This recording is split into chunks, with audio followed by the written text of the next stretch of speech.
Hey, Armand here with your forecast for the week of April 4th through the 11th of 2021. Before we get started, something happened. I logged in to, I didn't log in. I watched last week's video from a different browser. And you know what was on before the video? Was an ad. Now, several months ago, I had clicked something saying that it was okay for them to put ads in front of my videos, but I didn't think that they would really do it. It was sort of like an offer I couldn't refuse, you know?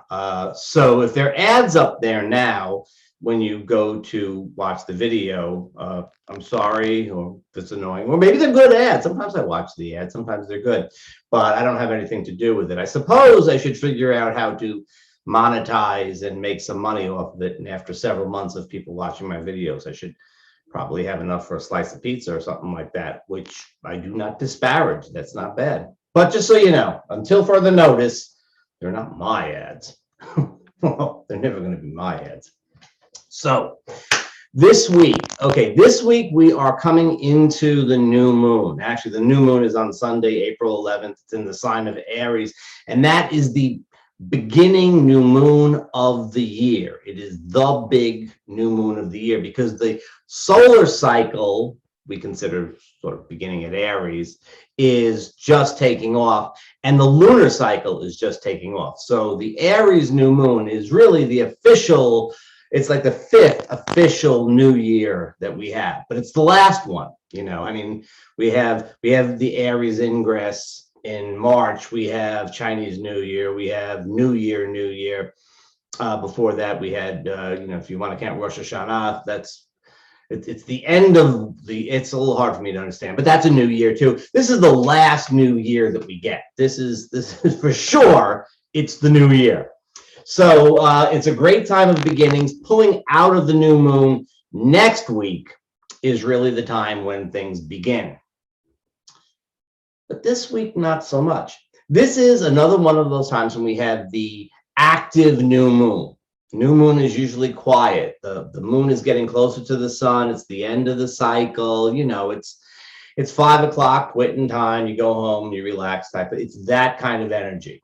The new moon usually is, but not with all the planets that it's going to be conjuncting. It's already conjuncted Pluto, and it is cutting through Aquarius, and it's going to go through Pisces. It's going to catch up with all the Aries planets. It's going to hit Uranus out in Taurus. It's eventually going to pass by, I think on April 15th, it's going to pass by Mars in Gemini. So for this period of time, for about 10 days, we have all the planets packed together, and we have the moon joining them. So it's an active, quiet time. What that means is we don't have a lot of perspective. We don't have a lot of ability to see things from a distance, but we're right in the thick of things. We're busy, but we're not really, we're not really looking at things. I'm not saying that we're not looking at things clearly, although when the moon hits Pisces, perhaps.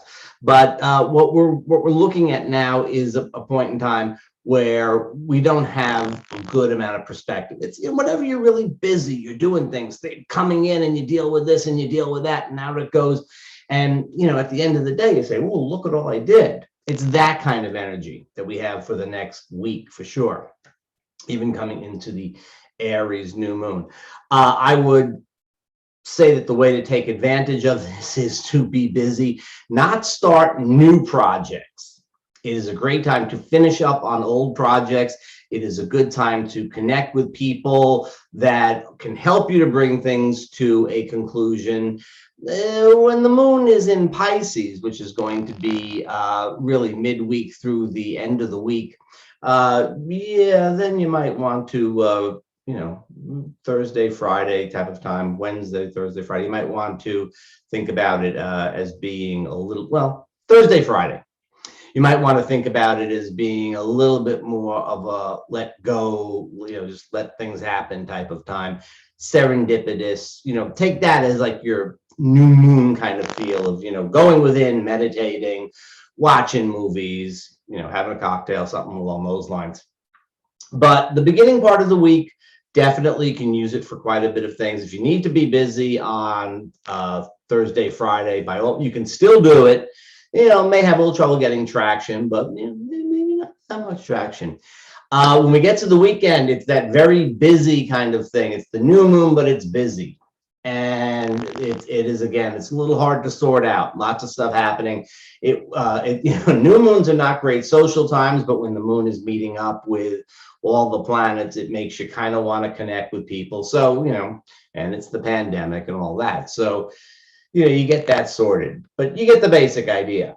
Finish stuff up actively, kind of let things go, and then the weekend just enjoy yourself. That should be easy. Now, if your concern has to do with either a personal relationship or perhaps even a businessy kind of relationship, this week is really, really significant. And we get two very different energies. We get two very different energies, and they shift quickly. I snapped too early. Sometimes it happens. So we have a very active energy on Friday, as we have Venus sextiling Juno. Venus, the planet of love and relationship, and Juno, the partnership asteroid. They're in a harmonious relationship to each other in fire signs. What you want and what you have can harmonize with each other. That's nice, right? And then on the 10th, Venus goes on to sextile Jupiter. Now, Venus and Jupiter are like best buddies anyway, and any aspect between the two of them is usually kind of fun. When they're in a nice harmonious aspect, it certainly does suggest, again, it's just a good feel. It's just, you can get, if not exactly what you want, what you need or something along those lines. There's a good deal of harmonious stuff on Friday, Saturday in the area of relationships. And I would say also too, artistic endeavors, creative projects, and things like that. Again, it's right before the new moon. So, you're wrapping things up more than beginning something new, but it's a time of good appreciation in relationships, in aesthetics, in anything, probably finances. It's a time of appreciation. And it's great to have that feeling of appreciation right before the new moon, because then you begin the next cycle with a feeling of gratitude, and then you can do better and make better choices when it gets to the active phase sometime next week. Now, what happens though is that right at the new moon, we have Venus square to Pluto, and partnership asteroid Juno is stationing to go retrograde. So all of that harmony, all of that, everything works out. We can, get on the same page, compromise if we need to compromise, bargain if we need to bargain, and just generally appreciating gratitude. All of a sudden, we sort of hit that bottom line feeling. And it's like, wow, okay, what's going to happen? What are we going to do? How is this going to work? So it's a rapid shift of energy that happens right at the new moon. Oh, if it had a couple more days on it, it would be a little bit easier. So again, personal relationships, business relationships, aesthetics, and so on. We go from this point of let it go, see what happens, and gratitude to this kind of, okay, but what are we going to do about it? How are we going to make it happen? At best, it's a good kickstart to the energy. At best, it is like, okay, we know what we're looking for. We know what we want to happen. Let's make it happen. That's the best. Some people might trip over themselves with this one too. I could really see that happening for some folks, but that's the energy to hope for, that you go from, I know what I have and it's good, to, and this is what I'm going to do with it. The rules for the new moon still apply. We're probably better off waiting until like next Tuesday or Wednesday, or even a little bit beyond, to really get stuff going and get stuff started. But that's about the way things go. Now, there's one other thing to mention, and that is on Friday. So let's say Thursday, Friday, Mars is square to Neptune. This is a time when people go beyond the limits. Right. This is speeding in the car. This is literally surpassing the speed limit. It is just generally going beyond whatever the boundaries are, whatever the limitations are. Mars is that energy, and Neptune dissolves the boundaries. So it is going beyond the boundaries. With Mars in Gemini, most likely This will be a very verbal energy, most likely. This will be a very verbal energy. We'll see. Be very careful driving, though, because Gemini has a lot to do with cars, and Mars is in Gemini, and Mercury, which is Gemini's planet, is in Mars sign of Aries. So they're in mutual reception, which can sort of mean that it likely means that you feel you can drive really fast. So be aware, people may be a little too verbal this week, especially towards the end of the week.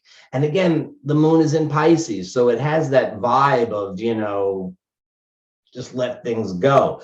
So watch out that, there are some folks who might sort of push things to excess as we get towards the end of the week, Thursday, Friday. You'll see a lot of it in terms of, polemics in discourse, and but you always see that, so why should we bother mentioning that? Okay, there you have it. The ads, the new moon, the time before the new moon, that Thursday, Friday period that might be a little extra wonky, the quick change on relationships, and just general stuff that you value and appreciate, and something else. I'll see you next time. Bye-bye.